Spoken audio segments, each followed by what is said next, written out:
What's going on, YouTube? This is Eric here, and I am here with my I believe it's my third blade review. And what I'm reviewing today is finally, I'm getting around to it, the Moro Kris from Kris Cutlery. So let me take it out of the sheath. So anyway, I mean, this thing, if you've seen my unboxing video, I mean, this is an awesome piece. So anyway, without further ado, what I'm going to do right now is I'm going to read the specs from the website. So here it goes. The double-edged blade is 19¼ inches long with a 5-inch groove towards the point, which is the fuller, or what people call blood groove. It has 5 waves. 3 at the bottom, which is right here. 1, 2, 3, and 2 at the top, which is 1, 2.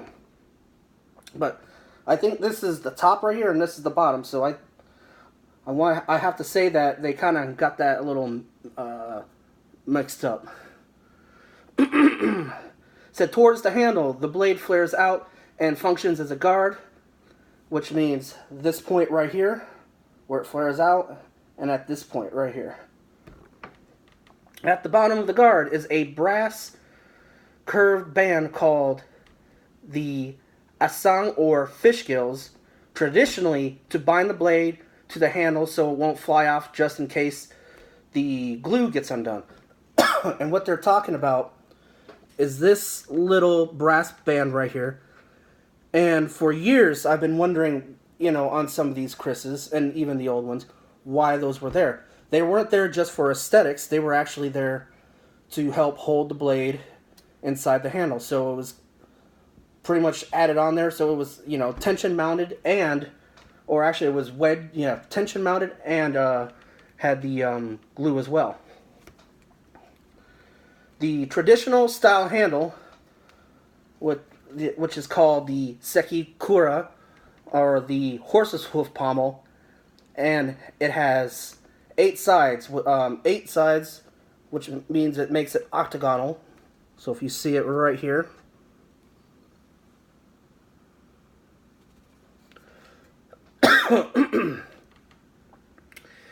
grip area is bound by black cord. Brass ferrule is on the front of the handle, mahogany, and it has the mahogany wood scabbard with black painted top and bottom panels. This blade weighing at 1.7 pounds with the point of balance about 5 inches from the guard. This Kris has an excellent balance. The relatively wide double blade is a bonus in combat in that it can cut downwards or upwards, unlike a single edge. So I mean, there you go. I mean, that's what the description has. I mean, the Kris Cutlery has for the description of this blade. Now, going back to the blade, the waves right here. Now, if anybody, you've seen Krises and everything like that, whether it be from like Indonesia, of course, the Philippines, and even some, excuse me, some medieval style weapons have curved blades or wavy blades. That this one right here, like it says in the description, has 5 waves, and there are others, other Krises I've seen that has about 8 waves, and some that go up about 15 waves. I mean, and those, they're pretty intimidating looking, and they're fearsome weapons, but it's just, I could imagine that, sharpening it would be rather a challenge. So, me, I'd go with this one, the 5 waves, and then of course then it has the straight tip. Well, I have to say straight-ish, because if you look at it, it kind of has like a slight recurve right here. And also the handle, this is not a straight handle. when you hold it right here, like so, it has more of a natural feeling. I mean, it it is very well balanced. But when you swing it, it's kind of almost like with like a really nice balanced kukri. It just when you swing it, it just wants to go. So, looking at the handle also has like a slight curve too, which gives it that pistol grip. So, you get that really good swing to where it's going to meet the target, and also having that curve in the handle aligns the tip for when you do a thrust. And that's what the Kris was. It was a weapon that was used for slashing and thrusting. Now also the blade has the 5-inch fuller. And what fullers do, if I'm sure everyone knows, is that fullers help lighten the weight of the blade, so they're not too heavy or too bulky. And the reason why this fuller is 5 inches to where towards the tip is because this is essentially the point of impact or the cutting area of the weapon. And the type of steel I haven't got to yet, when I'm going to tell you right now, is 5160 high carbon steel, which is a really good steel in making swords. It's a very forgiving steel, and it's relatively easy to sharpen. Excuse me. I just, for some reason today I have just come down with something. I don't know what, but anyway, now going on to the handle. It has the brass ferrule. I believe that's what it's called. Hold on a minute.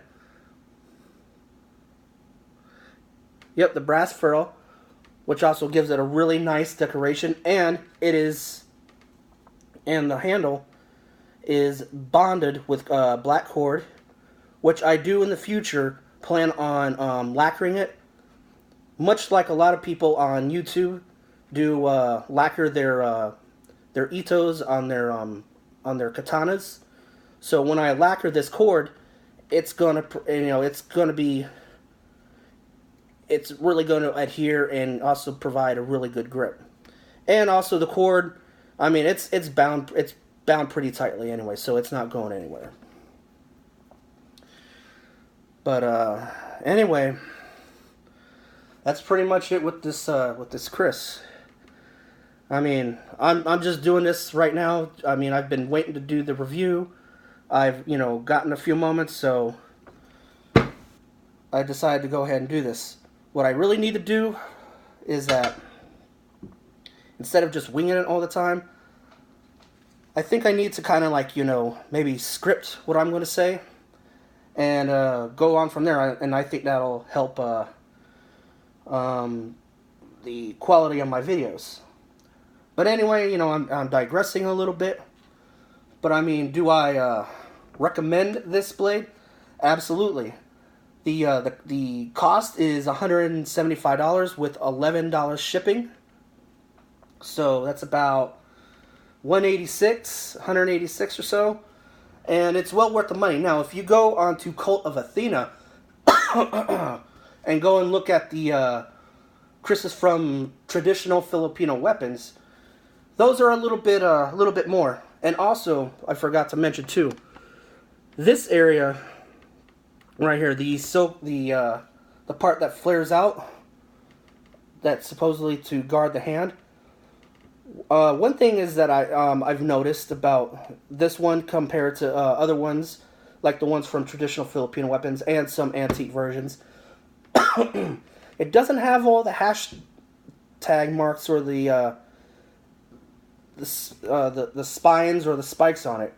And I'm guessing the reason why that is because, I mean, that's a lot of detail work, and I'm sure to keep the cost down, they kind of just went ahead and pretty much left that out.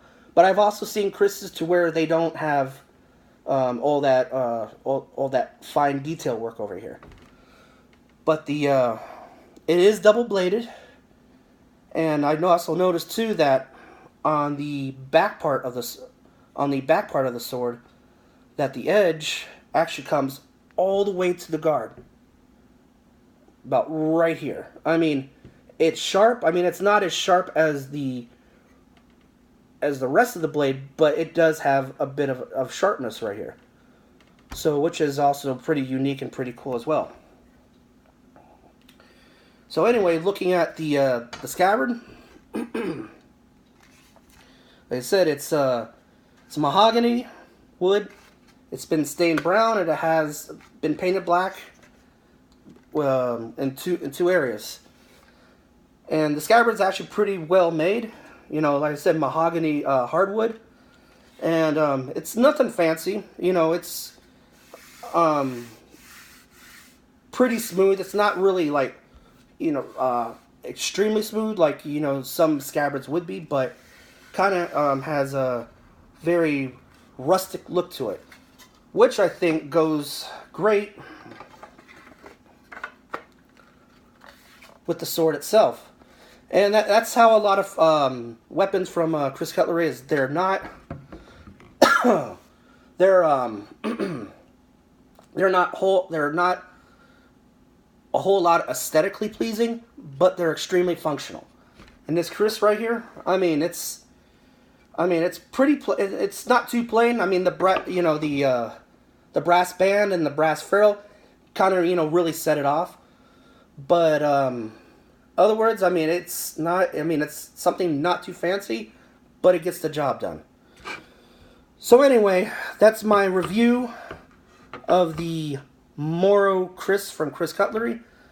So, like I said a little bit ago, or just about a minute ago, that I think I'm going to start scripting my my videos, thinking of what I'm going to say, instead of just coming out and say it, and which will then hopefully improve.